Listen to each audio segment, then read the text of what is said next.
Local চিকেনত যদি আপুনি মছলা খাব নিবিচাৰে বা একেবাৰে মছলা এভয়েড কৰে তেন্তে এই ৰেচিপিটো আপুনি ট্ৰাই কৰিব পাৰি। বহুত কম পৰিমাণৰ বস্তু আৰু বহুত কম সময়তে বনিব আৰু বিশেষ কথা হ'ল বহুত টেষ্টি। তো বলক ৰেচিপি আৰম্ভ কৰোঁ। মই লৈছোঁ 300 গ্ৰামমান লোকেল মুৰ্গীৰ মাংস বেছি লোৱা নাই কাৰণ ঘৰত আজি মানুহ কম আছে। আৰু লৈছোঁ লাই শাক সৰু সৰু দুমুঠি। লাই শাকখিনি বজাৰৰ পৰাই আনিছে।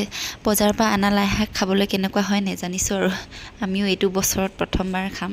লগতে ল'লোঁ আদা নহৰু দিয়াটো একদম কঞ্জুচি নকৰিব কাৰণ ইয়াত বেলেগ একো মছলা ব্যৱহাৰ কৰা নাই। আৰু লৈছোঁ কেঁচা জলকীয়া। পাত শাকত মই প্ৰায় কেঁচা জলকীয়া ব্যৱহাৰ কৰোঁ। আৰু আলু দুটা কাটি লৈছোঁ।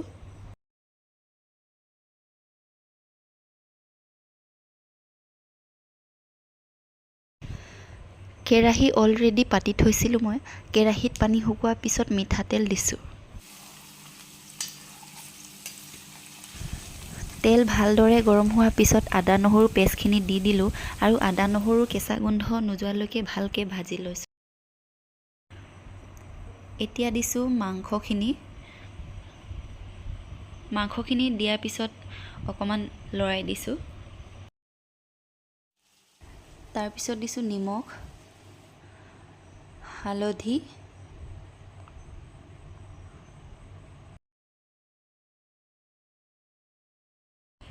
আৰু সেইখিনি দিয়াৰ পিছত আকৌ এবাৰ ভালকৈ লৰাই দিছোঁ।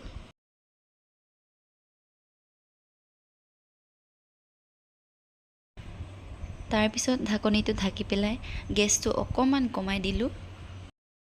এতিয়া আকৌ 5 মিনিটমানৰ পিছত আকৌ লৰাই দিম।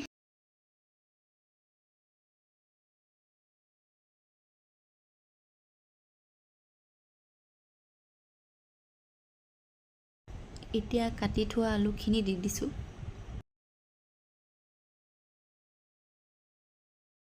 তাৰপিছত আকৌ লৰাই দিলোঁ।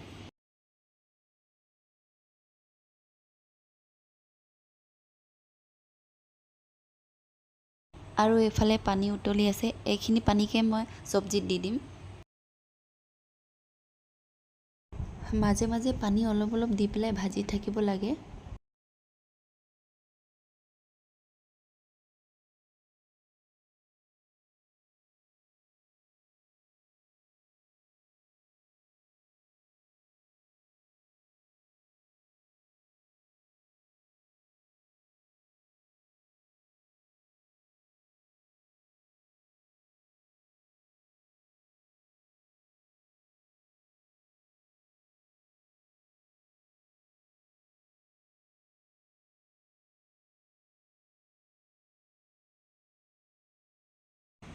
আৰু এতিয়া পানী অকণমান দি দিছোঁ।